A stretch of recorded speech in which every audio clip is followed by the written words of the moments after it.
What is something someone said that forever changed your way of thinking? My mom was dying. A friend told me, "You have your whole life to freak out about this, don't do it in front of her."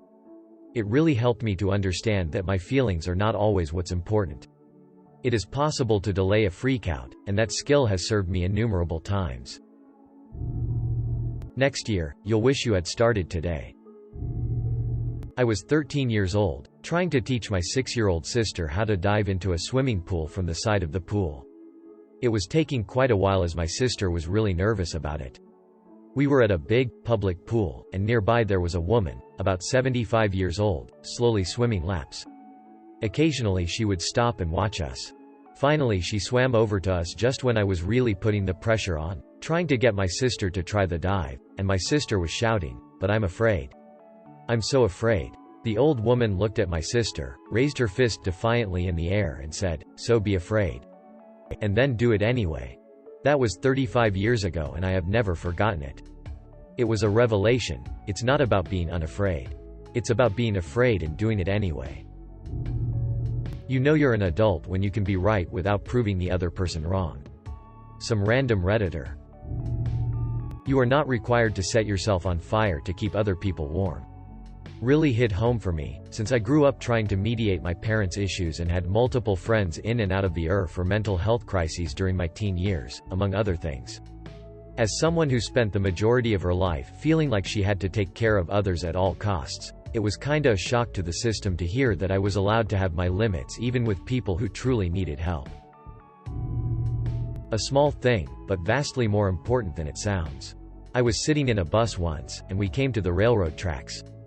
There were some cars sitting in between us and the next red light, so if a train came, we'd be stuck until it had passed. That was always a couple of annoying minutes. Then the light turned green, and the bus went across the train tracks without having to wait for a train. Phew, crisis averted. Then, behind me, a mother said to her small child, "That was too bad, we didn't get to see the train today." That was the perfect way to frame that. Why not enjoy what you get? The smaller the tits, the sweeter the pussy. My grandfather. He helped me realize I had my priorities all wrong. He was a wise man. Wildly inappropriate, but sage. I'm the oldest of 3 kids. I'm older than my little brother by 2.5 years and my little sister by 9.5. When I was about 14 or so, arguing with my dad in private about something I don't remember, he, being the second oldest of 8 kids, told me, "Any decision you make in this household, you make 3 times. Once when you make it, once when your brother makes the same decision after watching you do it, and once when your sister makes the same decision after watching you and your brother do it. How you treat your brother will tell him how he can treat your sister. And how you treat your sister tells her how she will expect to be treated for the rest of her life, even as far as her future boyfriends." That kinda shook me up and made me rethink my role as the oldest child. I started taking my responsibilities as the role model a lot more seriously after that. Even when you aren't trying to actively influence those around you, those who look up to and respect you will still base their decisions, in part, on how they've seen you handle similar situations. If you break down and get stressed and angry when something inconvenient happens, they'll feel better doing the same when something similarly small happens to them. But if you keep your cool in a dire situation and under a lot of stress, it can inspire them to believe they can do the same. Isn't it funny how day by day nothing changes, but when we look back everything is different? C.S. Lewis. I learned to give, not because I have too much, but because I know how it feels to have nothing. My old boss, the CEO of a small hospital, told me a story from back when he was a lab technician. For simplicity, let's call him Dan. Dan had forgotten to check some sort of mechanism on a piece of equipment he used. It malfunctioned and broke the equipment, which ended up having around a $250,000 repair bill. The next day Dan's boss called him in to talk about it, and he was sure he was going to be fired. His boss asked him why he didn't do a proper check, made sure he understood what happened and sent him back to work. Dan asked him, "Am I not getting fired? I was almost sure that's what this was about." His boss said, "No way, I just spent $250,000 teaching you a lesson you'll never forget. Why would I fire you now?" It seems silly, but that attitude always resonated with me. Don't make professional decisions based on emotional responses. Always know what your goal is when dealing with someone, and what exact problem you are trying to solve. Everyone makes mistakes, and yelling at them just makes them resent you and become defensive. Being calm and understanding will make people look up to you. People won't remember the words you say, but how it made them feel. If you're scared of doing it because you're afraid that people will judge you, trust me, they won't even remember it after a year. Something like that. Made me a little daredevilish. Removed. Do it to do it, not to have done it. Teacher of mine. Made me really think about my motivations for doing things as I moved forward. It's only embarrassing if you're embarrassed. Changed my life forever. Edit. First gold. Thanks so much. No, I'm not calling you a kind stranger. My psychologist gave me a print of a picture of Winnie the Pooh and Piglet in the forest. This is the quote that went with it. Greater than, supposing a tree fell down, Pooh, when we were underneath it. Greater than, supposing it didn't, said Pooh, after careful thought. Greater than, Piglet was comforted by this. I think about it when I'm catastrophizing, and it is really helpful for calming down and thinking rationally about whatever situation I'm in. I rather live a life of, oh wells, than, what ifs. Depression presents itself in the guise of rational thought. Said by my uncle. A fool thinks himself to be a wise man. A wise man knows himself to be a fool.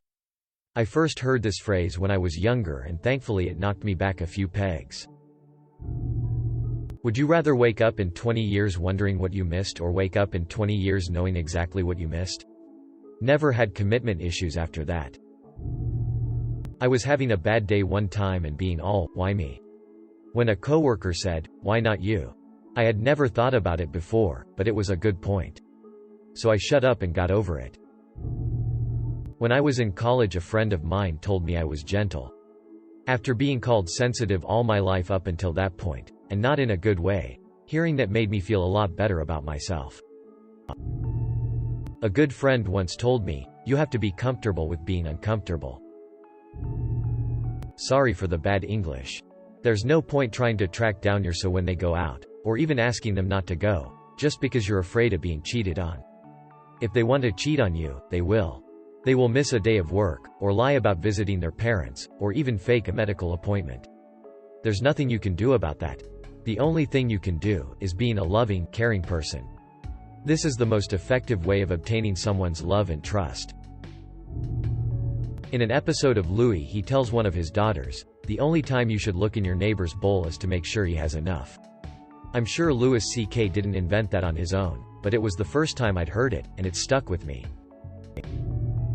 I was a pretty religious kid. In 8th grade, a girl said, I'm so glad I was born into a family with the right religion.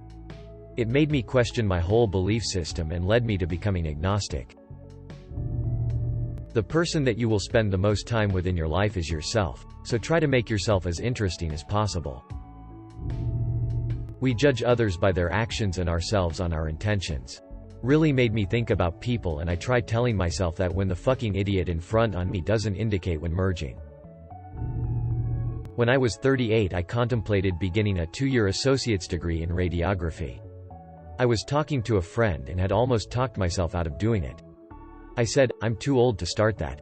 I'll be 40 when I get my degree. My friend said, if you don't do it, you'll still be 40, but without the degree. I'm nearly 60 now, and that degree has been the difference between making a decent living and struggling to get by.